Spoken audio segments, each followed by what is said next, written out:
All right, so I don't know if you guys have heard the intro or not, but we'll drop all the mics back, and you'll hear the intro music, and then we'll start rambling, and we'll bring you in. Oh yeah, I know about this intro. 3,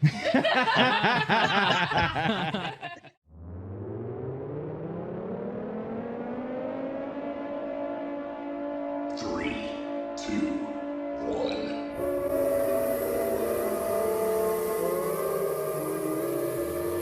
Get ready, set, go.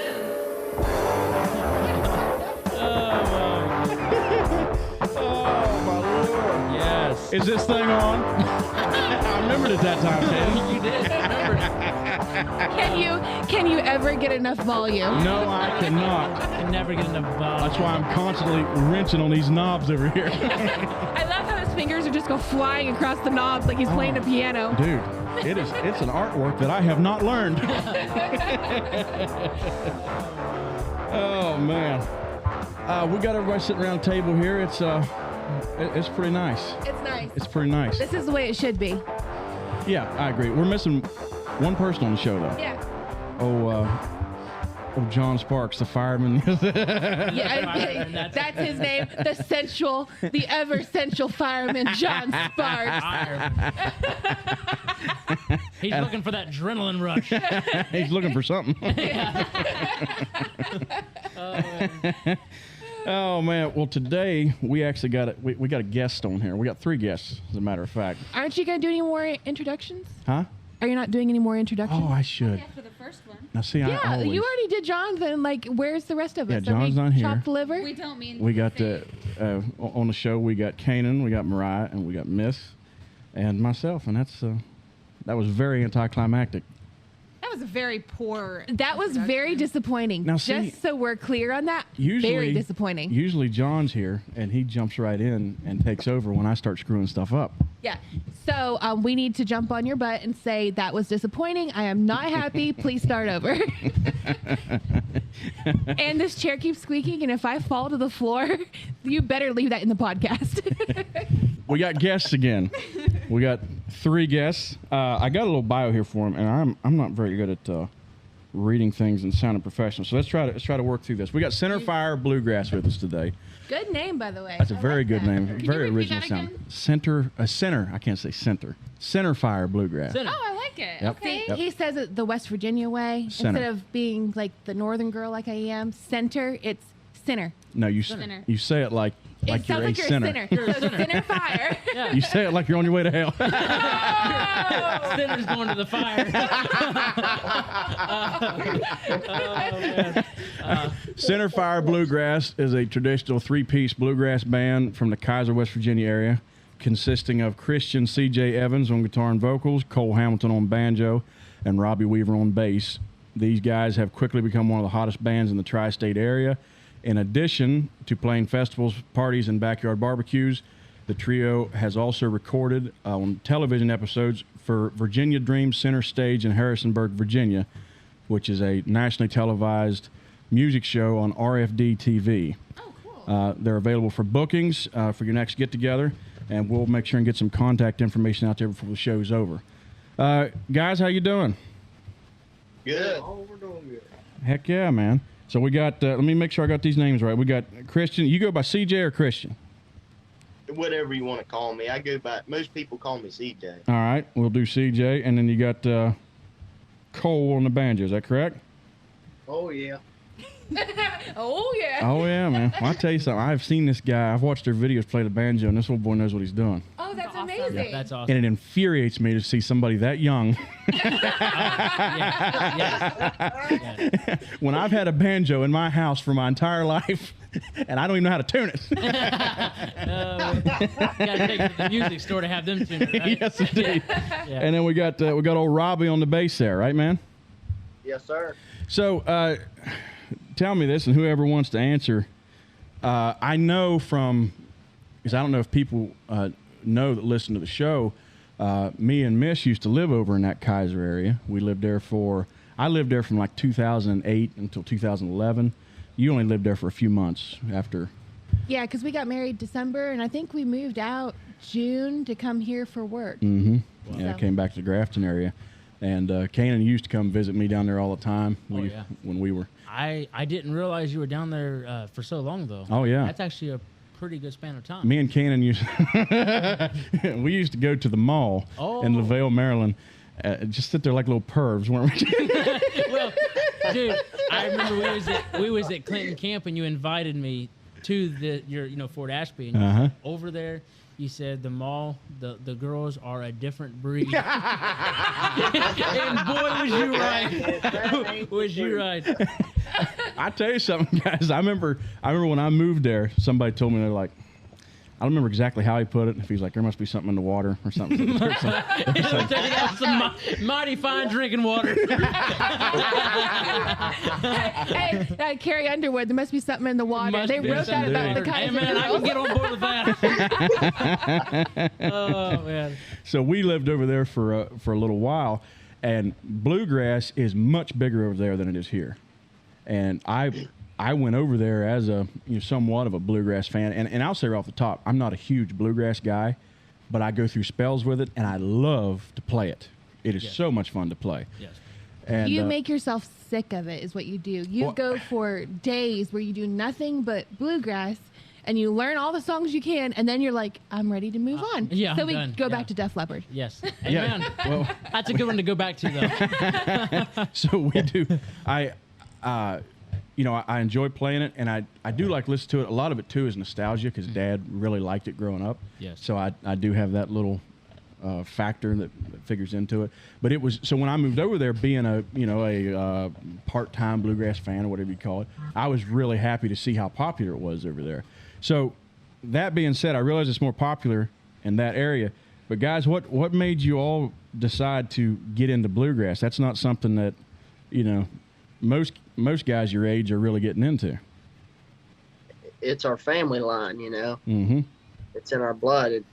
Our entire families have been into this our whole lives, so we have that kind of nostalgic kind of feeling too Mm-hmm. when it comes to it. And that plays a big impact in so much anything in your life. Your nostalgia can really drive a lot. Absolutely. Of course, me and Kanan's talked before. We're so crazy. What's the word? Stuck in the past. Yeah, we just sit and reminisce. That's what Brian says about me. I'm stuck in the past. Keep thinking about yesterday. Yes. So, CJ, you play the guitar. How long? What age did you pick that up? I was probably about 13 at the time, Okay. maybe 12 or 13. Yep, that's about the time I think I picked it up too. It was right around that general area. Man. Okay. See, I started around that time too, but I'm not near as good as you guys. This is not fair. Oh, man. Oh, man. Now, CJ, I do know that I used to know your grandpa pretty well. Mm-hmm. Old Delmas Evans was one heck of an upright player, and I got to jam with Elvis. I just called him Elvis. Delmas. Oh, Delmas. You got to jam with Elvis, he is huh? a legend, though. Maybe he is still alive, huh? But I got to play with Delmas several times, and I'll say this: one of the nicest guys I think I've ever met in my life. Yes, was that is- Delmas Evans. Oh, that's for sure. He That had is for such a sure. good manner about him that every time you talked to him, he was always just so calm and sweet and just made you feel relaxed and able to play and Yep. sing. And he never had anything bad to say. He just show you what to do if you had any questions, because I know you had questions about the upright. And so he would show you some things. And I just remember those memories in the back of my mind, what a good man he was. Oh yeah, we had a lot of fun with Delmas. We was even we had planned to play a few gigs with Delmas, and then I don't know what happened, if I wound up moving off or whatever, and we never made it happen. But he was a really nice guy to be around, and I was you guys missed. I was depressed when I found out he had passed away. I almost came over for the funeral. You told me about it. You actually Yeah. sent me a message and said, "Did you hear?" And I remember how sad. He you was were. such a good That guy. was- yes. Yeah. Yeah. Well, now that I've brought us all down, let's move on to something else. Let me look at my list here again. Cole, you're on the banjo. How long you been doing that, man? I started banjo my freshman year of high school. So you haven't been. And how old are you now? I'm 18 now. Oh, dear Lord. Oh my goodness. I feel You're just so a old. baby. Oh my goodness. That's that FM I was telling you about, Ken. FM Magic is what that Effing magic. Wow. 18 years old and tearing up a banjo that well. So wow. that'd be what, about 4 years? Is that right, Cole? Yes. 4 years. It'll be 4. Yes, 4 years. It'll be 5 August 31st. Man. Holy There cow. is just a God-given talent there. Yeah, there's Wow. something going on there I ain't got, that's for sure. You did. Wow. Have you made the millions yet? No. I'm currently in the progress of doing that right now. That's your goal. Good goals. He's working on his second million. He gave up on the first one. You work for a living. As a blue collar man, you work for a living, and then on the weekends you play music. Oh, yeah. Yes. Yep, I know what you mean. Well, that was something that surprised me because me and Miss just got back the other day from picking in Parsons. Yes. First time I'd ever went over there. And the quality of musicians that are just common blue-collar working guys, that it's just their hobby. I mean, just guys that I seen standing around playing outside of their camper. And I'm like, and you're not on the main stage? And it's just a hobby.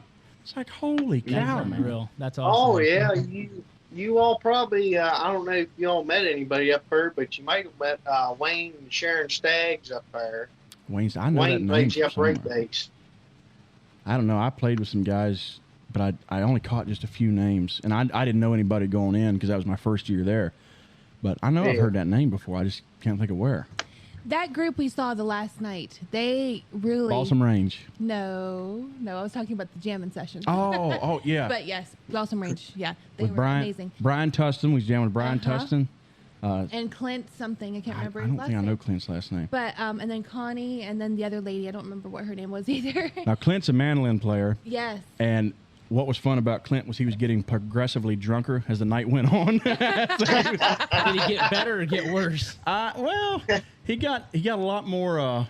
He'd Loose. get up in your face a lot more. See, I can bowl better when I'm a little tank. Oh, man. But yeah, just the quality of musicians, and not only that, the instruments that they have. Yes. Bluegrass guys. I mean, people that listen to the show. I don't know if they're into bluegrass or not, but bluegrass guys do not take their craft lightly. Their instruments, I could probably swap even for my pickup truck. I'm talking in Yeah, that's price. a pretty good estimate. Yeah. Oh, yeah. Oh, yeah. I mean, you'll see guys with 1937, Martin D35 or whatever. And it's like, Oh. jeez, man. I would love to just be in that presence. Yeah, just to be around Be one. a round one. Yeah. Wow. What was the one guitar you told me that the guy bought it and it was like a 1927? That And was he the guy with paid a lot of money for it. the guitar player for Seldom Seen had a 1927 Martin. Yeah. Wow. That thing Yeah. looked like it got beat over a few times, Yeah. but it sounded beautiful. Yeah, the it sound was was absolutely amazing. gorgeous. Yep, the sound was amazing. So yeah, we had a heck of a time. Have you guys ever been over there?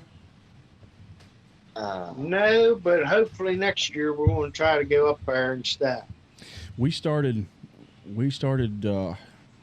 walking around the campground after Seldom Seen went off stage, and which is one of the main reasons I went there anyways, was to see Seldom Seen. And then they didn't play the song that the only reason I went there. Oh.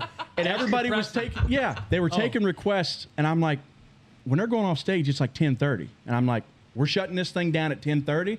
I still got 4 good hours left in me, dude. Oh, yeah. For sure. You were ready to go there to jam for hours. Yeah. Wow. And so they were taking, some people were shouting requests from the audience, and they were getting ready to go off stage, and the MC comes out, and he's like, hey, you guys want to hear one more? And we're like, yes. We all start screaming, wait a minute. We want to hear wait a minute. And somebody else had hollered something, and the MC was like, well, you guys can go ahead and sing both of them. They sung the one, which was a song I didn't give two craps about. No. And walked off stage. Oh. And I was like, the Seldom Seen is dead to me. That's sickening. That's sickening. Oh. The look of betrayal in your eyes Oh, was my real. gosh. He just looked at me man. and went, "Are you kidding me?" You're not gonna play that song. Well, I am so disappointed. do you remember we all went to the Casey James concert? Yes. Because we wanted to hear "Crying on a Suitcase," so we had to sit through what, an hour of Oh, pure yeah. crap just to hear the one song that is actually any good by him. We could Oh, have stayed my at home and put it on the stereo and Yeah, saved a lot of time. Exactly. Now at least he did play it. Yeah. But, Well, what I think with some of these bluegrass bands, where I get all my music from now is Amazon Music. Mhm. You know, that's where I listen to stuff because I do. it saves me a lot of money from going and buying 3 albums every 5 days. Oh yeah. You mean every day? Oh, I used to spend a lot of money on CDs, man. Oh yeah. So, evidently, they don't look at their most played songs because Amazon will give you this most popular songs with this artist, and Wait a Minute is one of the most popular ones for Seldom Seen. And then when Balsam Range come on, what is that that song? Any old road will do. Is that the name of the song? You know the Any main, old road would take you there. yeah, Any Road Will Take You There. Yes. Something like that. So anyhow, that's like song number 3 on their most popular songs list. Yes. Well, they sung it, and I was talking to them afterwards, and I'm like, guys, that's the only reason we came back tonight was hear that song. And they're like, we actually weren't going to play it. And I'm like, are you serious? So I almost got screwed out of 2 songs. Dude. But I guess, I don't know if they don't pay Yes. attention to that. That is one thing I'm surprised they did not do, because as a music group, you find what your fans like, and like why we sing is because like what our fans like to hear. Yeah. And you take requests, obviously, and then they're not gonna sing songs that have made them popular. I found that very interesting. Well, I've noticed that a lot with Canaan. What is that? Southern Gospel does that. They'll have a hit, and once that hit gets about 5 years old, they don't play it anymore, and it's all focused on new music. It's like, well, dude, you got to play the hits. That's what keeps. Yes. Yes. Because when I go to a show, like when we went to REO Speedwagon or whatever, I don't care at all about their new album. No. I want to hear the stuff that's made them popular. Yes, absolutely. Now, obviously, I understand they're coming at it from a different point of view. An artistic point of view. You want to know your new stuff. I understand that. Yes, but on the other hand, when you take a group like REO Speedwagon or somebody like that, they're classic. Yes. Like Yes. you want to be able to hear, the old stuff. We don't Right. really care about the new stuff. Right. Right. CJ, you guys were back when your grandpa was still playing the bass. Mm-hmm. They had a band too, right? Was that New Creek Station? Yes. Yep. And that's so, right. And so that was Delmas, your dad, which is John, right? Yeah. And then I forget the banjo player's name. Donnie.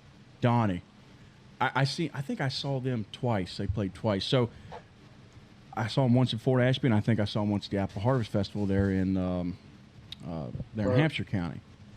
And so did that project kind of come to an end? When Pat passed away, there was always a plan there how everything was going to be morphed together. Like I was going to play bass, but it all kind of just went kind of sideways, and everybody backed off of it. Yeah. Everything went their own way. Then I met these boys, and here we are now. So what's your guys' story? I mean, did you all go to high school together, or how'd you guys get conjoined there? Well, Cole and Robbie. Robbie's a year older than Cole, but they both went to high school together and kind of grew up with each other. Yeah, we pretty much well did grow up. Yeah, we knew each other since we was 2 feet tall. Yeah. Yeah. And then Cole knew me because Pap and his Pap played bluegrass together. Ah, back in okay. the day. Yeah, so I knew the whole Evans side of the family. John, Elmas, and Diane, Uh-huh. But we just kind of got together from his cousin Dutch told me about him playing the banjo, and I started talking to him, and he mentioned he had another boy with him, Robbie, that played bluegrass, and we all just kind of got together one day and picked. Yeah. And here we are. Well, that's how a lot of it starts, man. Just get together and start jamming. Next thing you know, you got a little extra magic there that don't always come about when you're just playing music with somebody. Yeah. true. When you know, like, you guys sound good and you have your own sound that you're working on and developing, Mm-hmm. that's amazing. I do have a question. Like, how did you guys make up your name? How did you get your name?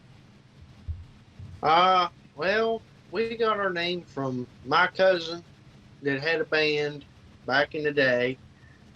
Corey Staggs, he was famous around here and in the Cumberland area. Mm-hmm. They had a band, and it was Centerfire Bluegrass. It contained of Todd Van Meter, and then Wayne, and then Corey. But they all were all known well around.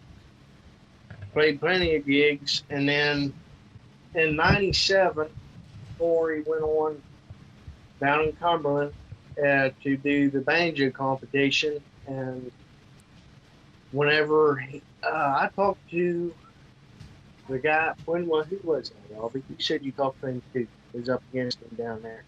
Oh, JR. JR, what was his last name? Wasn't Keplinger. Yeah, J.R. Keplinger. J.R. Keplinger and Corey, they was down there, and them two played against each other down there at the banjo competition. They competed against each other at the competition? Yeah. Yes, they competed that's against cool. each other. And then Corey played last, and then on the last song, I think Wayne said he played America the Beautiful. American And Beautiful on a banjo? Yep. That's He not a played it- normal banjo song. No, That's impressive. but he made it into an instrumental. Uh-huh. He started it out in three-finger stroke style, and then he sped it up and pulled it into a Don Reno style. Okay. And then whenever he finished up and went back on the stage, he looked at my Aunt Sharon, and he told her, "Mom, I can't go back up."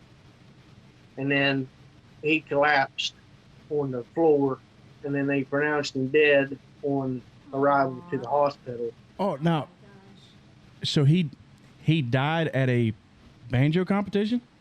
Yep, Holy he cow. did. Wait, who He is was- this again? Corey Staggs, Corey Wayne Oh. Staggs. Thanks. Wow. That's your cousin. He was my cousin. He was born with chronic heart disease, and And it they just couldn't hit do him at nothing that. about it. Oh, He died boy. at the age of 21. Oh my. Well, I tell you So we something. named our band.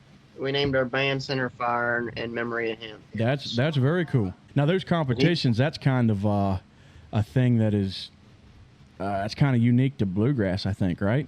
Like where they have competitions for each instrument. Yeah. Yeah. I'm pretty Yeah. sure Corey was the Maryland state champion. Yeah, that's wasn't he? yeah. He was Maryland state champion and West Virginia state champion. Wow. You And see, then the guys that banjo win the that he championship. played, that's the banjo Cole has now. Oh, so you got his band? That's awesome, man. Well, that's great. That is really cool. That's, Yeah. That is amazing. that's I an love awesome that. story behind that. I mean, that's something I always like when somebody has a band name that there's some reason behind it. They didn't just throw three names in a hat and see how what order they came out in or something like Yes. that. That's Yeah. cool. To have Isn't a that story what you behind- did, Phil, though? What's that? What, throw three names in a hat? So yeah. You know this from experience, right? I tell you what, And trying to come up with our last band name, I thought about it for probably 5 years. It is so You did. hard Yeah. to come up with a band name to where you don't sound like, Yeah. No, it's- something crazy. Yeah, a bunch of goofballs. Yeah. Yeah, It's true. It's true. yeah, that's cool. So I saw, I seen a clip from you guys a while back that you were on that. Hold on, let me find it here. Virginia Dream Center Stage, and I can remember. I remember your grandpa telling me that he had been down there a time or two. So how in the world did that come about? I mean, that's kind of a big deal. You get to be on something on the RFD channel. Well, are you talking about how Pap and them got down there, or how we got down? Well, I'm guessing it's probably related, right? Because Oh, you guys probably had some of the same contacts from when your grandpa went down there. Is that? Yeah. When they went down, Dad kind of made a friend with the guy. I can't remember what his name is, the guy that runs it. But after they went and recorded and it aired, Dad kind of stayed in touch with the man. And one day he saw our videos and messaged we Dad. was down there at the Fountain Fire Hall playing. Yeah, Actually, our he- first gig, our and first he- time playing. He seen that video. Yeah. Okay, And he said, I want you boys down here to go on TV. And that's what we did. that's cool. So you wound up. You guys have done it once, right? Yeah. Yeah. Now, tell me the behind the scenes on that. Like, what's that? What all do you have to go through as far as before you go on stage at a Was there an audience there, or was it just purely for TV? No, it was just like a producing room. Yeah, it was like producing room. They had all the gear for the microphones in a big separate room, and then we was outside of that room. Yeah. So you were basically playing to no audience. Yeah. Yep. Oh, that sounds nerve-wracking to me. We do that quite often, actually. Yes and no. we're in the same boat then. I can see how it could be yes and no, because sometimes, like, when you have people looking at you, you're just kind of like a little bit nervous. At least I am. But if you don't have anybody there, you can goof off and do whatever you want. Yeah, but So there's I something see both for sides me of it. when the red light comes on a camera. Oh. Or if I'm in my recording studio, and as long as I know I've hit the record button, something that I have played correctly for 500 times in a row, I will screw it up once that record button is hit. Yeah, that sounds about right. Yeah, man. For me, it looks like, and I'm sure you guys have the same experience, you kind of feed off the audience when you got an audience there. And if you're doing a performance for that big of an audience, it's going to be on TV, you ain't got nobody to feed off of.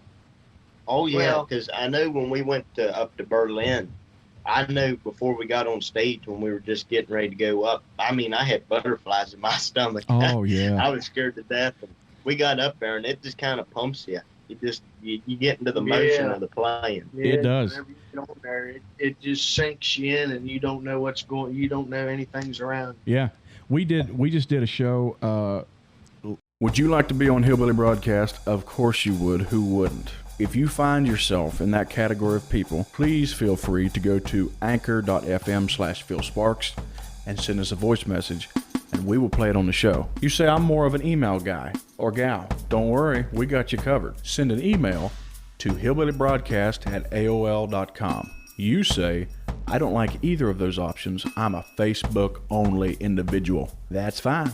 Look us up on Facebook at Hillbilly Broadcast and send us something on Messenger. Well, you ask, Phil, what if I want to go the extra mile and I want to support you all? Well, I'm glad you asked that question, because that is very, very easy. Go back to the first website I told you about, anchor.fm/Phil Sparks, and you can support us on a monthly basis if you so choose. We love our audience, we love audience interaction, and we will read your messages or play them on the air. Was it last Saturday? Yeah. First live gig we'd done in 2 years, I 2 think. years. And like you guys just said, I was so nervous heading up, but once it got started and the audience started to give you some feedback, then I was standing up there and I'm like, I don't want this to end.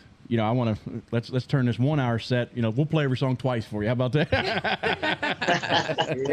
That leads me to a question. Do you guys feel is your best show you've ever done that really made you fall in love with the music all over again, and you feel like it really kind of painted a picture of who you guys are, and you feel like you were your best at the show? Yeah, like something that gave you a shot in the arm after you came off. Yes. What was your best show?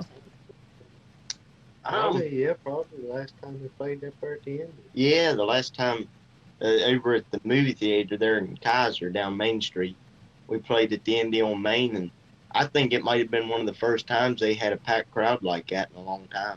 Oh, heck yeah. That'll give you a boost. Left, really. Yeah, that'll give you a boost.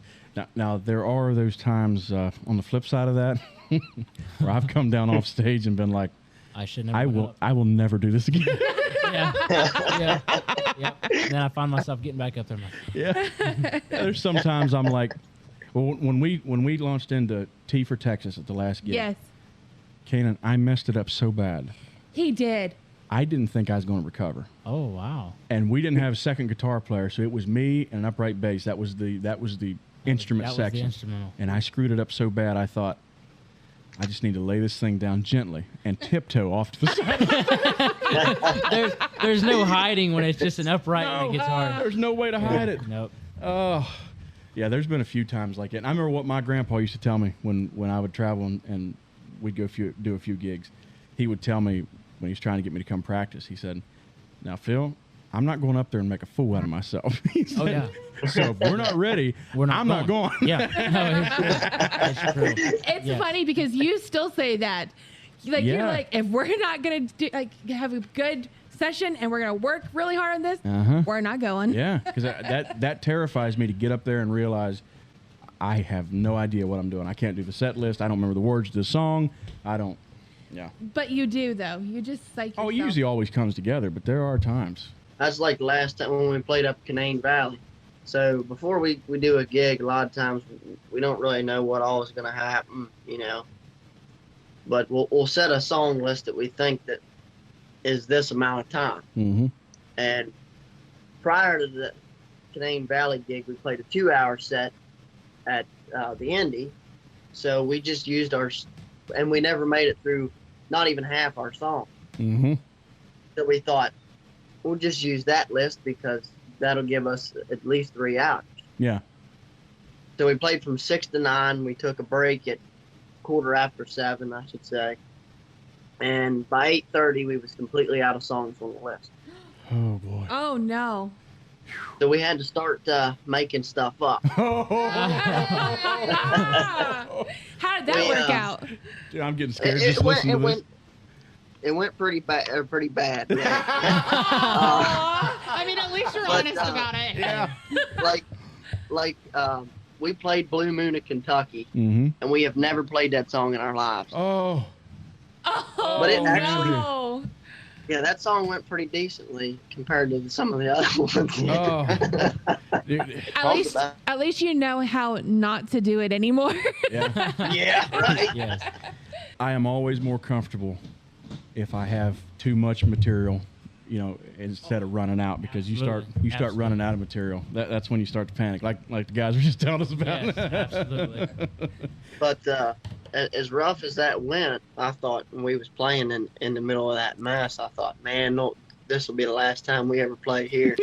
we get off the stage, and she hands us our pay for the night and says, hey, we're going to have another music series here in the wintertime, and we're going to do this again next year. You guys mind coming back playing? You're like, are you serious? Like- What? Wait, Let me guarantee you something. We're going to have 3 hours worth of music. Oh, It yeah. might be 6 hours. Oh yeah, man. It can get so stressful going up there because, you know, when you get up and somebody starts paying attention to you, Oh yeah. if something can go wrong, It it will. will It go will. wrong. And, Yes. and the thing about it was, before we got to playing there, the lady came up to us and told us all about the bands that's played up there and how they were so good. And you're like, man, I got to top these guys. Oh yeah, that is The so scary. pressure that would be applied there. Yeah. Ugh. Wow. It just makes you want But to just pack it up and go home. Yeah. What was the other? there was a really good crowd there, but unfortunately, you know, we was right up the road from Parsons, and it was the same week. Ah, so Parsons was No. drawing all the attention. I think we would have had. I mean, we had a really good crowd, but I think we'd have had a little better crowd if Parsons wouldn't have been going on. Yeah, because Parsons ain't really that far away from the Canaan area. No. Just up over the hill, really. Right. Yeah, that's definitely a struggle trying to make sure you got all your material lined up. And then what always scares me too is because I've never, you know, we've always just messed around, really never had anything professional put together. And I've always been afraid, what if I show up and there's 5 people or there's 3 people and I got to try to perform as if I'm performing to Carnegie Hall? Yes. Like we were talking about before, if a crowd ain't there and I ain't got nothing to feed off of, It's hard. I lock up tight. Oh, I mean, yeah. it's like, what am I supposed to do? I'm going to look like a fool standing. Well, you know, and you've all had the privilege of playing more to like a country. I played the Southern Gospel, and I'll yeah, tell you you have, what, yeah. it is so dead. Those people, some of them, you want to wave something in front of their face even if they're still breathing. You know, I'm serious. And Oh you my just walk gosh. up because there's nothing. There's not a look. It's horrible. Yeah. So it's really hard to really get into a groove when you're playing to something like that. Well, I'll tell you this, guys. Some of the churches that we grew up in, they didn't believe in applause. No. Yes. So if you were there doing a special Mm-hmm. set, which I think I've done a couple of them in these churches, Yes. when the song's over, there's no applause. They Yeah. sit there and look at you because they don't believe in Yes. I for some reason they don't believe in clapping in the church. You would try to work up emotion to get them crying or praising God, just so you're like, I think I did a pretty good job. You know what I'm saying? Please let me know I'm doing okay. Please Just cry, please. say hallelujah, Oh, amen, or something. Would you say something? Throw something at the stage just to please, stop please it? do something. Oh my.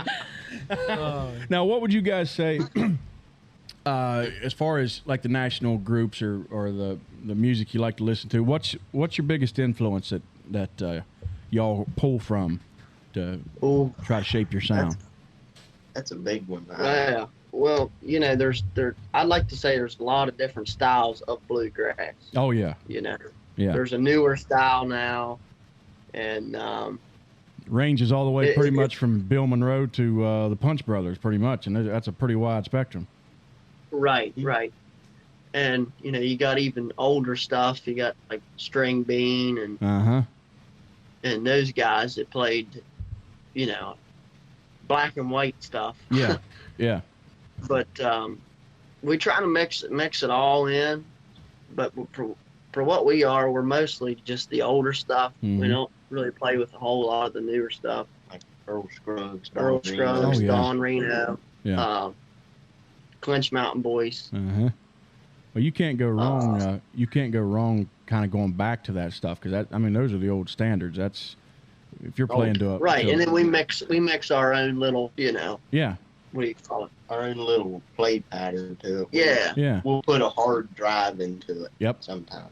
That's cool. And then we play a lot of. We've been mixing some old country and some little Hank Williams. Mhm. Bucko. I love Buck it. Owens. Now you're talking. Yes, I'm loving it. Yeah. Yes. I think Like, I prefer. We play a couple slower tunes. Mhm. You're cheating. You're cheating heart, but don't or Aw. Hank, Bingo. My Hank Williams. favorite. Yep. So and that's one of the nice things about bluegrass. It's easy to pull that classic country songs over into it and make them bluegrass songs. Yeah. It's almost like you can dress it up a little bit more because those songs, while they're classics, you can add the bluegrass flair to it and just make it sound just a little fancier. Mm-hmm. And it always Right. it sounds great. It sounds like you worked so hard on this. Well, Oh, yeah. and what But- you wind up doing too is you make it one of your songs. You take that song Absolutely. and you put enough of your own spin onto it this now becomes this is my version of this song. You know. Yes. Right. Not too many people do stuff like that, and it stands out to people. Yeah, and that's what I've always noticed. You'll go see like a cover band somewhere, and they try to play it exact, and most people screw it up Oh, my. because the guys that played it exact were flat out magicians on their instruments. Yeah. Right. So what I've come to realize is I am not good enough to copy this exact. So I've got to come up with my own arrangement for this, come up with my own guitar breaks, or Yes. you know, if I'm putting down drums, come up with a completely different way to record the drums, because I cannot do it like they did it. You know what I Yes. mean? It's like Taylor Made trying to do Tattoo This Town. Yeah. That was horrible. Oh no! You cannot do that to Taylor May. Hey, most of their songs were pretty good, but that song, Yes, no, that was horrible. they couldn't touch it. No. So talking about songs, like what do you guys feel like is your best song you guys do the cover of? I can think of one.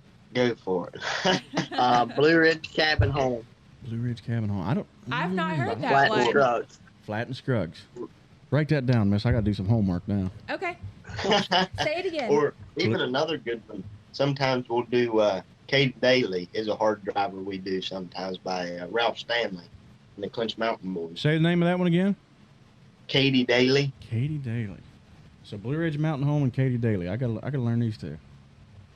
And then another one is that's a Reno and Smiley tune. Love, Please Come Home. Oh.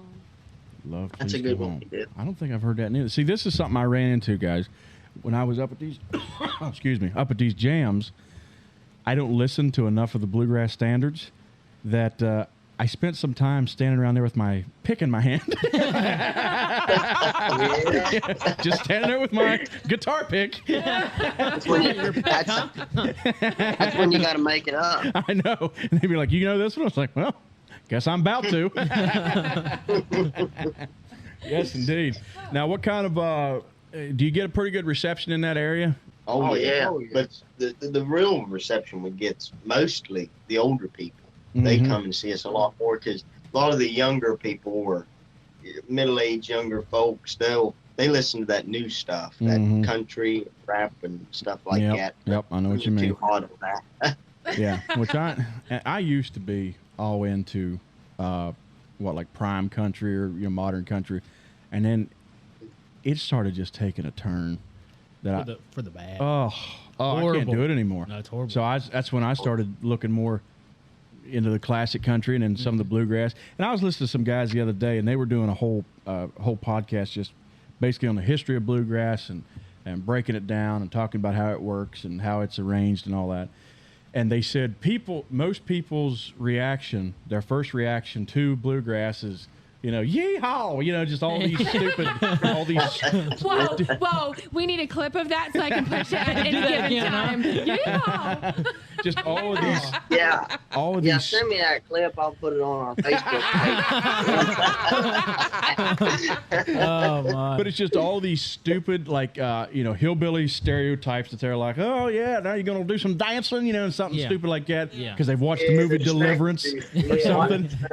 And these guys were like, because of that, you're missing out on some really top quality music and musicians. Really it's this whole culture, it's this whole style of music that you can just, if you get over your stupid little stereotypes, you can actually discover this whole other world of music. Larry Sparks. Yeah. You just like the name. You like the name Sparks. That's just you're partial. I'm hoping we're related somewhere back in line. Maybe he owes me a lot of money. Hey, long lost uncle. Hey. You talk about stereotypes. When we go up north, like Berlin area, and play, everybody's like, "You guys got this southern accent." I'm like, no kidding. You don't say. Okay, so I'm from Pennsylvania, and I remember the first time I met Phil, I was like, "Why do you talk so funny?" Why do you talk so funny? Why do you not talk funny? I get it. There's a West Virginia accent that goes on. Yeah. Yes, indeed. But yeah, there's a stereotype goes with it. But if you can shove all that aside, man, there's music. And the songwriting quality with some of it. Like I was talking, I've been driving Miss nuts with Larry Sparks lately. Yes. But like freaking Blue Virginia Blues. Oh, please. No, you were playing that and singing it. Yeah. Like the story. Oh. Yeah. Next thing I knew, you were crying, and I was cuddling with you and trying. I enjoyed that part. It's very enjoyable. That's actually the only part I remember. Keep singing, Phil. Keep singing. Candace was like, Candace said, "I want to be the little spoon." Yeah. Oh my. Well, hasn't this taken a turn for the worst? Oh man. That's good. Let me ask a question real quick. What kind of instruments are you guys playing? Because I'm a little bit of a gear nerd here. So tell me what you guys are playing on stage. Well, my guitar is a D10E Road Series Martin. Hallelujah. Can I get an As you can tell by the name? name, it wasn't very expensive. Yeah, well, that's the way with mine. I got a DX1R that was also not very expensive, but at least I can flash that Martin headstock around. That's exactly right, man. It gets the attention. So now, talking about that, do Bluegrass only play with Martins, or do you play with Taylors and other guitars? It all depends. No, actually, if you look around, you'll see a lot of bluegrass musicians with Martins. I will say that you will very so seldom see somebody with a Taylor. It'll neither be a Martin or a very expensive company that's only made by one person. Yeah. Mm-hmm. It just depends a lot on of custom guitars in there. Yeah. Yep. Discrimination. Yeah. But if you see somebody with a Taylor or a Yamaha or something of that nature, chances are they probably played bluegrass music for, a year or two. That's something I've never really figured out, because Taylor makes a phenomenal acoustic guitar. Yes, they do. I mean, They sure do. I've got one of their cheaper ones, but I've played like the what was that one I was looking? I think the 814 CE. I played at remember Kane and me and you used to go to Guitar Center. Yes. We'd play his guitars in there for. It's just awesome. Just beautiful sounding guitars. Yes. And so I switched to Taylor for a while, but Martin does have a certain something They do. that it's just got its own spirit or something. I mean, Yes. now, that's not to say, and Taylor, a lot of those Taylors even, I think they play better than a Martin. Some of the necks feel a little better, but there's something about a Martin. It's got that bluegrass attitude to it. But like what I've found, like I used to play guitar long before I picked up the bass. Mm-hmm. That's what I started on. In fact, if you look at our Virginia Dreams video, I'm playing the guitar in it. Oh, I didn't notice that. Yeah, I've only been playing the bass for 9 months. Okay. Say Okay. it's electric. It's wrong. Yeah, but anyway, but what I Wait, found. what was that? You said it was electric? He said, let's just say your guitar was an electric bass. Oh. But what I found with guitars is, of course, the older ones, Martins, you know, good brand's a good brand back then. Yeah. But if you buy a new guitar nowadays, a $700 guitar is going to sound like a $700 guitar. Mm-hmm. A $2,000 guitar is going to sound like a $2,000 guitar. It Mhm. just, I've always been told growing up, and I argue with it sometimes, but I always follow it. Buying the highest end instruments doesn't make you a better player. Doesn't make you a better player. That is correct. That's exactly right. Yep. but it really honestly is all in personal preference, you know? Yes. Yeah. What feels good in your hands and what makes the sound good. And that's Mhm. why I bought like a $800, $900 guitar. I didn't need a $3,000 guitar Yeah. at this point. Yeah. Yep. I know what you mean. Cole, right, is on the banjo. What are you Yes. playing up there, man? I play 1989 Earl Scruggs Standard. Ah, Gibson. It's a Gibson. Gibson banjo. Oh. I've always heard That's about pretty cool. the Gibson banjos. Wow. I've actually got an old banjo in there that my dad gave me, and it's an 80-some model Fender Leo banjo, and I like the sound of it, but my ears aren't tuned enough. I'm not a banjo player, so I can't pick out all the nuances in a good banjo versus a bad banjo like I can a guitar. You know, a guitar or a bass guitar or something like that, I can tell more what the quality is. But that banjo I have in there, though, it's like 10 or 12 pounds, and it basically snaps you in half after playing it for an hour. Wow. Yeah, They're heavy. you wouldn't want to pick up that full tone master tune label. Oh, I That can only full weight. imagine. I mean, you see a lot of people with them. They'll put them around their neck and on their left shoulder. Yeah. I tend to put it on. I only tend to put it on my right shoulder Yeah. because I can hold somewhat of the weight, but then you got to let it hang. Uh-huh. That's what really kills you. Oh, yeah. Yeah, them suckers can get heavy. Mhm. That's one thing that us guitar players don't have to worry about. We got these little paper-thin things hanging around our neck. Yeah. That's true. What's crazy is his banjo weighs more than my bass.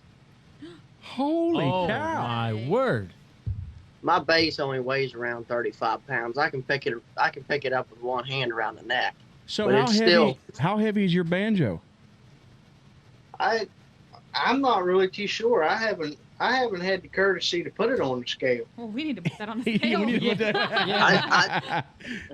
If I was a guessing man, I'd say somewhere between 50 and 60 pounds. Oh my goodness. Gracious. That weighs more than 2 of my sons. He basically does a show with small children strapped. Yeah. Man alive. Wow, that's impressive. The muscle that you must have, my man. I was going to say, the neck muscles on this guy must be huge. Yeah. Goodness. Now, Robbie, you're the upright bass guy. So what are you playing? I play it's a Vienna Strings brand, but it's the only one made. It was made in Germany. It's custom made, so. Ah, very good. Wow. Very good. But it's not. I really wish I could find a K. Oh, you and me brand both, or- man. Man, those K bass. Oh my lord. Everybody talks about a K. Yeah. Yeah, there's Yeah. a lot of But, FM inside of a K. Too, man. When I bought it, it was right in the middle of the big COVID pandemic and Mhm. everything. And I had one picked out online, and I ordered it, and I waited for 6 months on that thing for them Oh, to yeah. tell me it was back ordered. Aw. We had the same Oh. the same issue with podcasting gear because we had back ordered for I don't know how long. We finally just had to find Right. another brand of equipment to go with, and you know, go that direction. Yeah. So finally, I said, "Forget it," and I looked around and I found the bass that I have now. What website did we? I have no idea where I found it now, but it was online, and when I bought it, it was a year old. It had been sitting in a music store for a year. Wow. And I contacted the guy about it, and I ordered it, and it was in Wisconsin. Wow. So you had it shipped in from Wisconsin? I had it shipped, and Okay. when I first ordered it, I had it shipped. It was $150 shipping, Oh, and I my. thought, oh boy, it's going to be coming FedEx or UPS. It's going to be all beat up. Yeah, I know how that goes. FedEx. But Phil would be the type of guy rolling it in. Yeah. You'll be kicking it onto the roof. So it's None of us delivered. here were ever FedEx Right. drivers, were we? so, but to my surprise, the music store delivered it themselves in a box van. Ah, that's very good. Wow. Yep, that's That is- very They good. had on their website, if you look, they had like $40,000 grand pianos that they'll deliver to your house. Wow. Wow. It's insane. Yeah, so they But- give a little more care and attention to it than Exactly. your normal FedEx hoodlum would. Yeah. Supply and demand. Yeah. All right, guys. Well, we've been running about an hour, so we might as well start winding it down here. I got one more question. I kind of cheated and looked up some questions. Who would you like to collab with? Past, present? Yeah, that's a good one. If you had a chance. If you had a chance to collab with someone, who would it be? Oh, man. there's a lot, but a lot of the good ones have done passed on. Uh-huh. They wish you could have played with, but You can do that. That's fine. They can be passed. I would have really loved to play with Don Reno. Yes. Don Yeah. Reno. I've Uh-huh. heard that name. Denver Yep. Scruggs. Earl Scruggs, Yes. Tony Rice. Tony Rice. Yeah. Oh, Yeah. Tony He Rice. just, I've heard of that course, he name. just died. He just died last year. Yep, Yes, he just passed he away. did. That guy was a magician on a fretboard.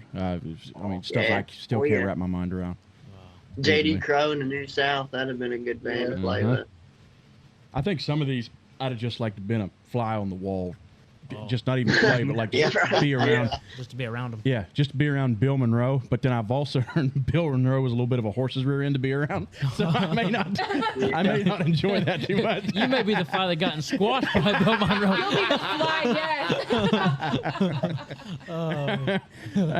Yes, But indeed. hey, we're looking for a fiddle player. If anybody is You're looking around for a our fiddle age player. that plays the fiddle, All it'd right, be great. I will. We'll put out your contact information. We'll put it up on the screen, and if anybody knows any fiddle players, we'll point them your guys' way. Yeah. But I tell you, Phil, if we ever go to Parsons, we'll pick with you up there. Oh heck yeah, We'll get man! together. We'll out be sure for and get hours. together. That was one of the things I really enjoyed was I got to meet so many people and Oh, got asked to sit in on a few gigs coming up with some guys that play in Fairmont. So that was a lot of fun. Cool. A lot of fun. You But got- yeah, be Well, sure that's and let like- me know. When we played in Berlin, we played till 2:00 that morning. oh man, yeah.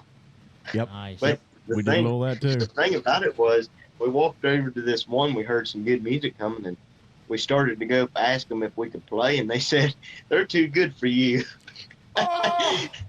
See, They okay. They're experts. Oh. No, Oh. but they seriously was a professional band. They just came to practice there. Talk But about low see, blow there. that's the thing I've that's- seen a couple times Yes. with Oh. some people in bluegrass. That's There can be an arrogance that goes with it that is that's just horrible. like, Oh yes. it's Oh. like, And- dude, what are you doing? You know, I've Yeah. seen that a couple times, and it really turns you off. that's Because that horrible. one group, But- they said, "Oh, we don't play anything but Martins. They only no Taylor. We don't even bring that up here." And then they didn't want anybody else to play with them. Like they were acting so snobbish, and I was like, yeah. "This is a jam session. If you're a professional, and you have to have your practice time, I get that. Then go get a bus But- and hit the road. Yeah. Yeah. But your attitude and your arrogance is like a turn off. Like I don't even want to listen Yeah. to you anymore. No, not at all. Yeah, I've seen that a couple But- times. Yeah, if you're ever around, we don't care what you play, how good you are. You can play with us anytime. Well, heck yeah, man. That's awesome. That's Sounds like a great. great group of guys. I'll come sit and play the spoons with you or something. Yeah. If I show up with an accordion, do I get the booze? Hey, I'll just be that fly on the wall. What were you saying? I said there, it's funny because my brother-in-law actually plays the spoons. Does he really? Nice. Oh, man, joke's on me. You won't be playing that anymore. Oh, man. You'll have to play a little hand bone there. Well, all right. It doesn't mean what you think it means, Candy. That's not what I thought it was. I'm sorry. All right, we got some upcoming dates here. We got you guys are going to be at Tall Pines Distillery in Salisbury, PA, on August 27th. September, what is that? Miss the 4th. September the 4th, you're going to be in Berlin, PA. Whereabouts is that at in Berlin, guys? Up between, what would you say? It's at the Grove.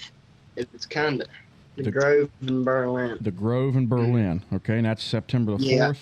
September the It's 18th. Right in town in Berlin. One I'd like to add there, we play at the Moose Lodge here in Cumberland. in Cumberland on the 29th of August. The Moose Lodge in Cumberland, Maryland, August 29th. Okay, and I also have you at on September the 18th. You're at the New Creek Fire Hall in New Creek, West Virginia, just up the road there from Kaiser. So if anybody gets a chance to go see these guys, I'm sure you won't be disappointed. Seeing bluegrass in person is a magnificent live experience. In fact, you can't get the same feeling from recording in bluegrass. If you see it in person, it kind of opens up new doors to you. You appreciate it much better seeing it live. It's true. If you want to book these guys for anything, you can get a hold of CJ at 304-813-8650. We'll put this up on the screen. You can contact Cole at 304-813-5472 or Robbie at 304-359-1378. Guys, it's been really good having you on. I am so sorry it took so long to have this set up. I think I asked CJ to be on here as soon as we started the podcast, and we've been doing this for 2 or 3 months. We've been doing the show, so it's took a little while to get everything together. But I'm really glad you guys came on. It's been a ball. It was awesome. Thank you so much for coming on. It's been Thank wonderful. you. We appreciate it. Awesome talking to you all. Yeah, and we'll give you guys the last words. Or anything you wanna leave them with? No, just come see us And follow us on Facebook. Oh, Centerfire that's Bluegrass. right. I can't believe it. Yeah, Centerfire Bluegrass on Facebook. They're on there as well. Add up. Yep. All right, sounds good. Miss, you got anything else? Nope, I think we're good. Mariah, Kanan, y'all good? I think we're I good. think we're good. All right, guys. That's another episode in the can. Don't forget you can find us on Facebook at Hillbilly Broadcast. You can send us a email at hillbillybroadcast@aol.com. You can go to anchor.fm/Phil Sparks to become a supporter or send us a voice message and we'll play it on the show. Other than that, that's all I got, and we will see you next time. Awesome. Thank you, guys.